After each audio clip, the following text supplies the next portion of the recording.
Hadirin mukarramin yang saya hormati Allah muliakan, jamaah manaqib, wabil khusus Sohibul Bait sekaligus beliau Ketua MPTGUN Pondok Pesantren Suryalaya Tangerang Raya, dan tadi sudah beliau jelaskan tentang Tangerang Raya ini.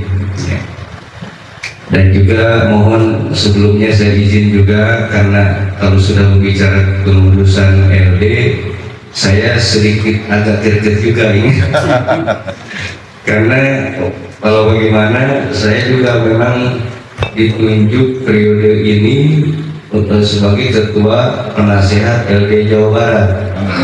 Nah, ini kita membentuk LD provinsinya. LD TGUN salah satu lembaga yang ada di Pondok Pesantren Suryalaya, bentukan Pondok Pesantren Suryalaya, yang itu berbadan hukum setara sejajar dengan organisasi lain, termasuk yayasan di UMPS, Ibu Bella, dan organisasi LUP juga yang lainnya, itu setara sejajar. Jadi ada istilah semacam badan otonom, begitu. Masing-masing punya otonomi. Nah, LDTGUN bergerak di bidang dakwah. Nah, saya ingin saran gitu ya, dan saran saya ini juga nanti akan saya sampaikan ke pengurus pusat. Sarannya untuk ke depan, saya juga belum secara detail memang memahami tentang anggaran dasar, anggaran rumah tangga LDTGUN ini.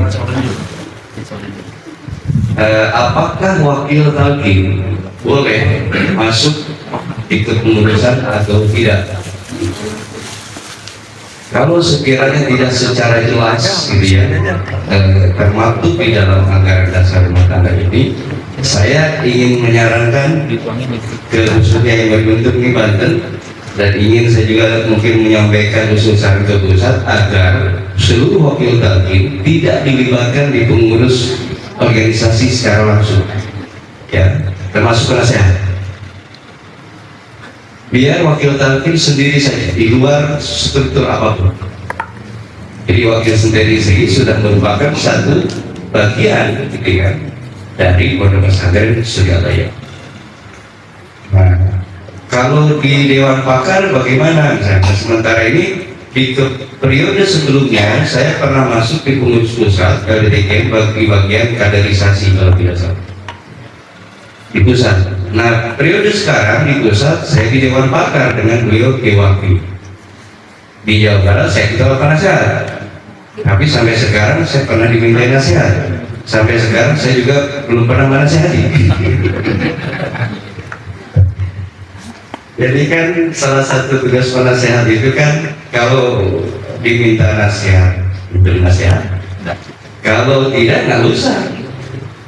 Ya, tapi kalau mendengar misalkan ada pergerakan yang agak melenceng, baru diminta atau tidak memberikan nasihat.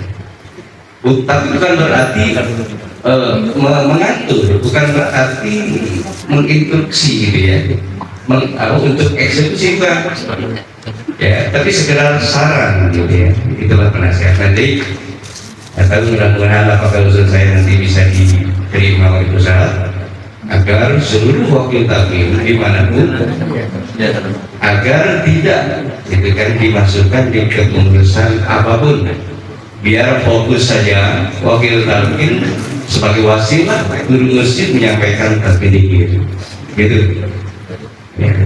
Juga supaya terjaga saja, maksudnya jangan sampai nanti akhirnya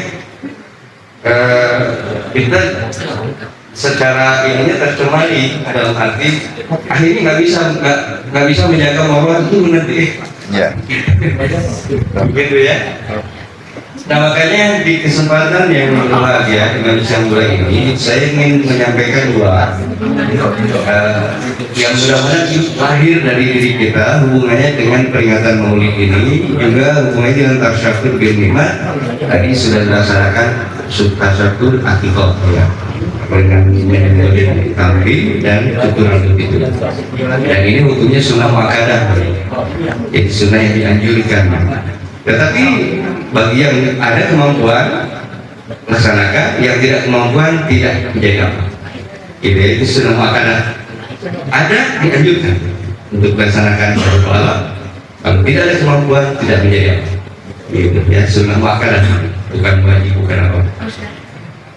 Dan ini bentuk luar biasa Pak Haji dengan cucu baru ini dibuat tasyakurnya dengan sedekah. Karena intinya dengan penyembelihan kambing diolahkan, disuguhkan, apalagi disuguhkan bagi yang mulia, bagi Tuhan. Jadi ini luar biasa, berlipat pahalanya sedekah ini.